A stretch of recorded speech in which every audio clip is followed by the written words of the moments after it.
Hello friends, welcome to our YouTube channel Civils GS Academy. Today we will discuss our country India, which is chapter 7 from class 6th NCERT book.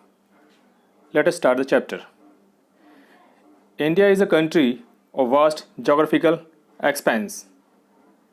In the north, it is bounded by the lofty Himalayas, the Arabian Sea in the west, the Bay of Bengal in the east, and the Indian Ocean in the south wash the shores of the Indian peninsula. So, what is peninsula? The peninsula is a piece of land that is surrounded by water on three sides. So, peninsula is surrounded by water from three sides. India has an area of 3.28 million square kilometer. This point is important from examination point of view. What is the area of India? It is 3.28 million square kilometer. The north-south extent from Kashmir to Kanyakumari is about 3200 kilometers or 3200 kilometers. And the east-west extent from Arunachal to Kutch is about 2900 kilometers. So, north-south extension is more than east-west extension. What is the north-south extension? It is about 3200 kilometers. And what is the east-west extent? It is about 2900 kilometers. The lofty mountains, the great Indian desert, the northern plains, the uneven plateau surface, and the coast and islands present a diversity of landforms. There is a great variety in the climate, vegetation, wildlife, as well as in language and culture. It is the second most populous country of the world after China. Now, locational setting. India is located in northern hemisphere. The Tropic of Cancer, that is 23.5 north, passes almost halfway through the country. So, can you tell me from how many states Tropic of Cancer passes? From south to north, the mainland of India extends between 8 degree 4 minute north and 37 degree 6 minute north latitude. So, south to north latitudinal extent of India is from 8 degree 4 minute north to 37 degree 6 minute north, and longitudinal extent from west to east. India extends between 68 degree 7 minute east and 97 degree 25 minute east longitudes. Due to great longitudinal extent of about 29 degree, so you should remember this point, longitudinal extent is about 29 degree. There could be a wide difference in local time of places located at two extreme points of India. The difference between these 2 points would be about 2 hours.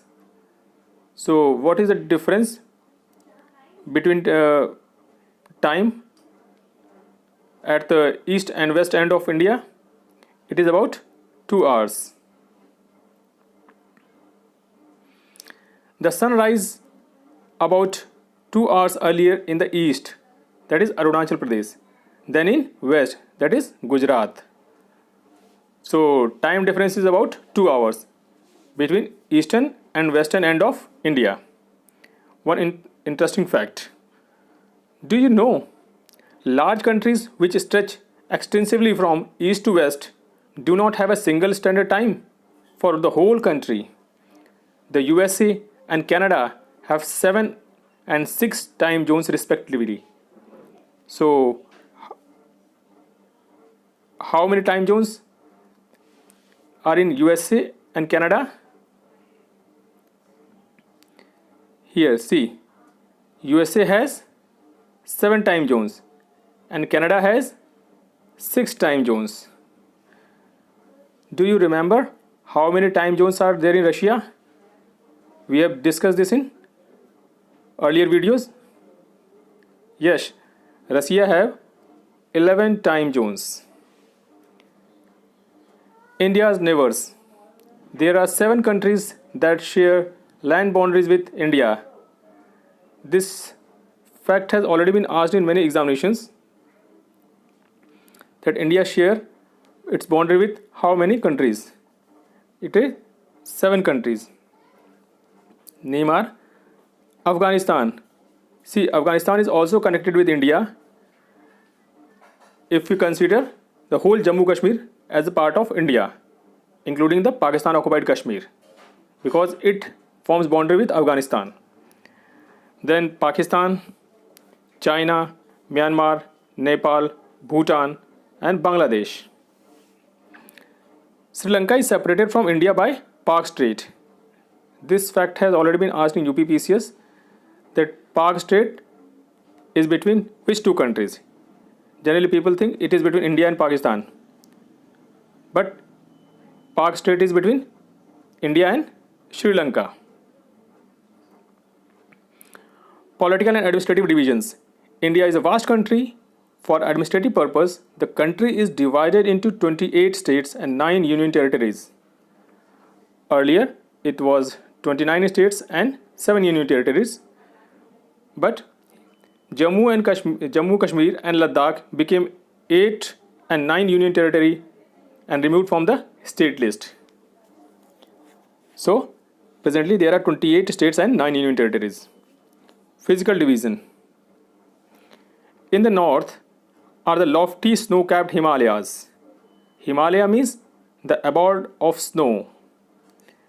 The Himalayan mountains are divided into 3 main parallel ranges. The northernmost is the Great Himalaya or Himadri.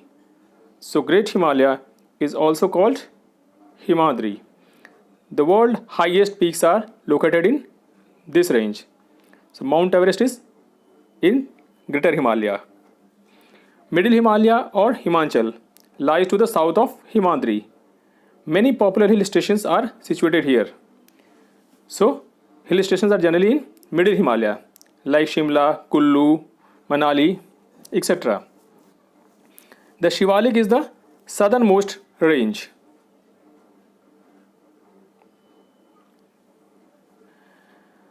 The northern Indian plains lie to the south of Himalayas.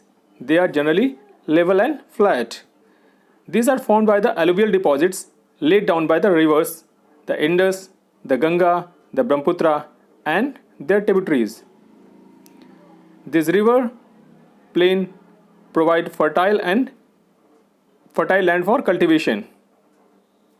So the alluvial deposits formed by the Ganga, Brahmaputra and Indus are very fertile, and these fertile lands are very useful for cultivation. That is the reason for high concentration of population in these plains. So this fact can be asked in examination, that what is the reason of high concentration of population in the plain areas of Ganga, Brahmaputra? Because these plains provide fertile land for cultivation. Now, what is alluvial deposits? These are fine soils brought by the rivers and deposited in the river basins. So this is called alluvial deposits. They are very fertile. Tributary. A river or a stream which contributes its water to the main river by discharging it into main river from either side. So tributary is a river or a stream which contribute its water to the main river. In the western part of India lies the Great Indian Desert. It is in mainly Rajasthan area. Great Indian Desert. It is dry, hot and sandy stretch of land. It has very little vegetation. To the south of the northern plains lies the Peninsular Plateau. So we have discussed the peninsula area surrounded by water from 3 sides. And this Peninsular Plateau is triangular in shape. The relief is highly uneven because there are many small mountains in this peninsular area. This is a region with numerous hills, hill ranges and valleys. Aravalli Hills. Aravalli Hills, one of the oldest range of the world, border it on the northwest side. So Aravalli Hill forms its termination to the northwest side. The Vindhyas and the Satpuras are the important ranges. The rivers Narmada and Tapi flow through these ranges. These are west flowing rivers that drain into the Arabian Sea. So Narmada and Tapi are very important west flowing rivers. They are major west flowing rivers and which drain into the Arabian Sea. The Western Ghat or Sahyadris border the plateau in the west, and the Eastern Ghat provide the eastern boundary. So Western Ghat or Sahyadri. Here Western Ghat is also known as Sahyadri. Don't confuse with Himadri. Himadri is Greater Himalaya and Sahyadri is Western Ghat. It borders the plateau in the west, and Eastern Ghat provide the eastern boundary. Eastern boundary to the peninsular plateau. While the Western Ghats are almost continuous, the Eastern Ghats are broken and uneven. This fact is very important from examination point of view. It has many times asked in many state PSC examinations in true false pattern, or which fact is right, which fact is wrong. So you should note that Western Ghats are almost continuous and the Eastern Ghats are broken and uneven. The plateau is rich in mineral like coal and iron ore. So Peninsular Plateau is very important from mineral point of view. They are rich in coal, iron ore, manganese, etc. West of the Western Ghat and east of the Eastern Ghats lie the coastal plains. The west coastal plains are very narrow. You should note this point that western coastal plains are very narrow. Eastern coastal plains are much broader. There are a number of east flowing rivers. The river Mahanadi, Godavari, Krishna and Kaveri drain into Bay of Bengal. These rivers have formed very fertile deltas at their mouth. The Sundarban Delta, the world's largest delta, this is very important. Which is the largest delta of the world? It is Sundarban.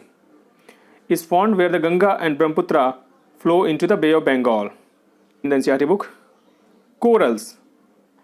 What are corals? Corals are the skeleton of tiny marine animal called polyps. When the living polyps die, the skeleton are left. The other polyps grow on the top of the hard skeleton, which grow higher and higher, thus forming the coral islands. So how coral islands are formed? Coral islands are formed when coral polyps start growing on top of the hard skeleton left by the dead coral polyps. So they grow higher and higher and form the coral islands. Two group of islands also form part of India. There are mainly two group of islands which are part of India. Lakshadweep Island are located in the Arabian Sea. These are coral islands located off the coast of Kerala. So Lakshadweep is a coral island located off the coast of Kerala. Andaman and Nicobar Islands lie to the southeast of Indian mainland in the Bay of Bengal. These islands were affected by the tsunami in 2004. What is tsunami? Tsunami is a huge sea wave generated due to an earthquake on the sea floor. So when an earthquake affects the sea floor, it results in a very high sea waves which affect the coastal area in a very devastating manner, and these waves are called tsunami. See this map of India. In this map, see, this is north of the Indus River is Karakoram range, and south of Indus is Great Himalayan range, this Great Himalayan range. Then south of the Greater Himalaya is Middle Himalayas or Himachal, and the south of the Middle Himalaya is Shivaliks. See, these are Shivaliks.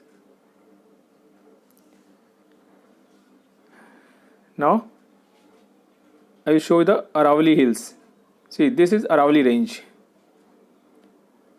forming the northwest border of the peninsular plateau. Here is the Vindhyan range, and that is here is Satpura range.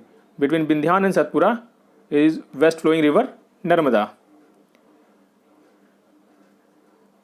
And see this Western Ghats.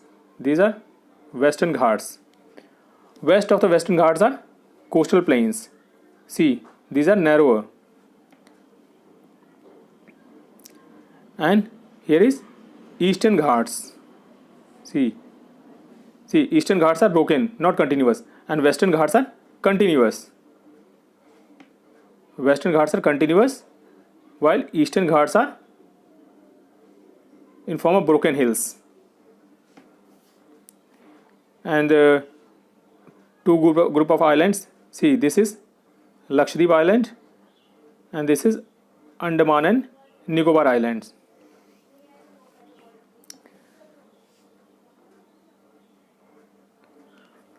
And this is political map of India. You know all the states of India. I am just showing this map to you to let you know from how many states Tropic of Cancer passes. See here, this is Tropic of Cancer. It passes through Gujarat, Rajasthan, Madhya Pradesh, Chhattisgarh, Jharkhand, West Bengal, here Tripura and Mizoram. So how many? Count it again. See, 1, 2, 3, 4, 5, 6, 7 and 8. So Tropic of Cancer passes through 8 Indian states. Thank you for watching this video. Jai Hind.